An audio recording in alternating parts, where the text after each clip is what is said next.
Let us read Luke chapter 23, verses 35 to 43.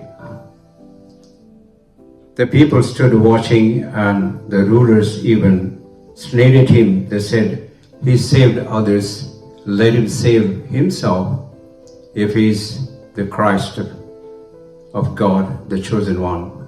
The soldiers also came up and mocked him.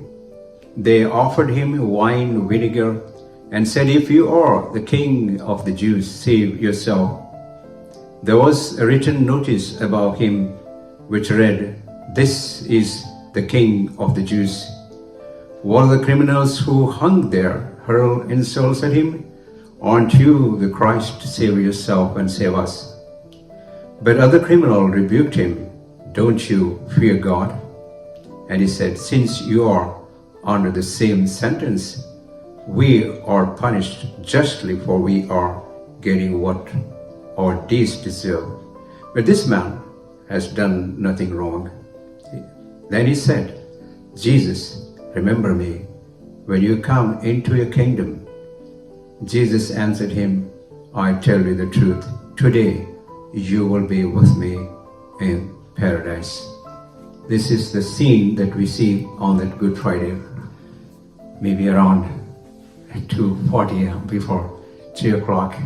Yeah, that's what the second word Jesus said from the cross.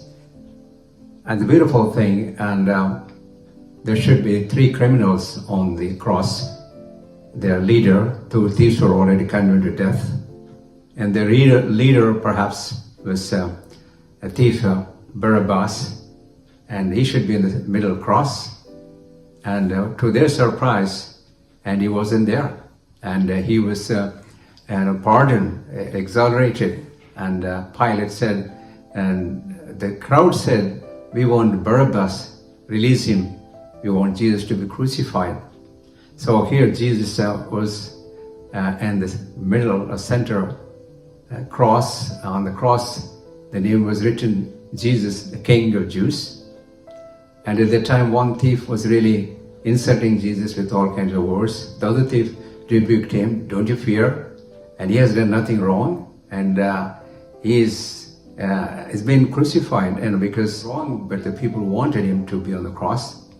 And he turned to Jesus. "Jesus, when you come with your kingdom, will you remember me?" And Jesus said to him, "Today you will be with me in paradise."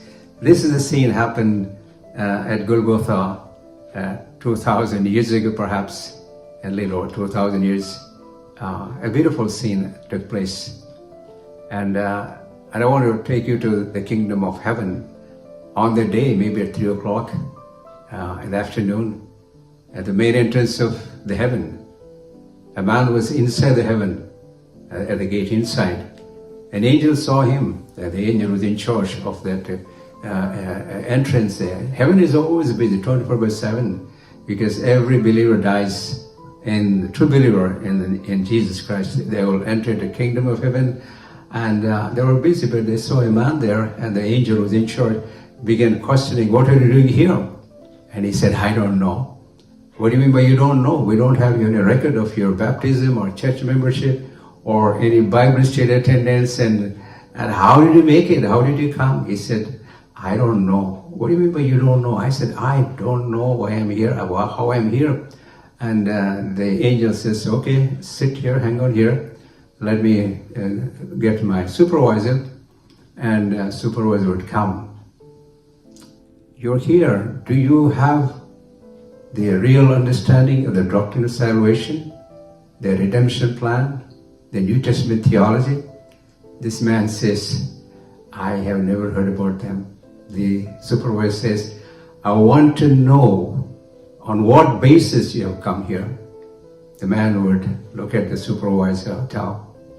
The man who was dying in the center, in the middle cross, said to me, "You can go." He said, "You can go. I'm here." That's the beauty of the salvation. We can never say that I have done something to enter in the kingdom of heaven. We are saved by grace alone, what John and Paul writes in Ephesians. All our deeds are dirty deeds and like dirty rags. This man had a horrible life and he was ready to die for his criminal activities. But the last minute he found there is a forgiveness from this cross. Because he said the first word, Father, forgive them, not know what they're doing. When he heard that, maybe an unusual transformation took place in his kingdom, in his heart. And out of blue and out of nowhere, this criminal all his life was in a very bad robber, thief, and a bandit and highway robber. And he transformed within himself. And after blue, he uttered this word, Jesus, when you come, will you remember me in the kingdom? And that's how he's here.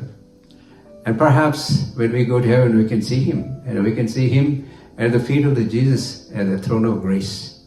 That's the place perhaps is beginning to the supervisor. I want to be at the feet of the Jesus. That's the beauty of our salvation. We thank God we're saved by his grace, not by our good deeds.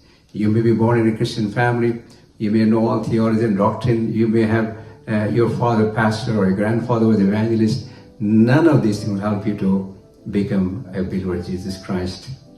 And we can never say that I did it. The way thief said, he did it. He said I can go, and that's the reason I'm here.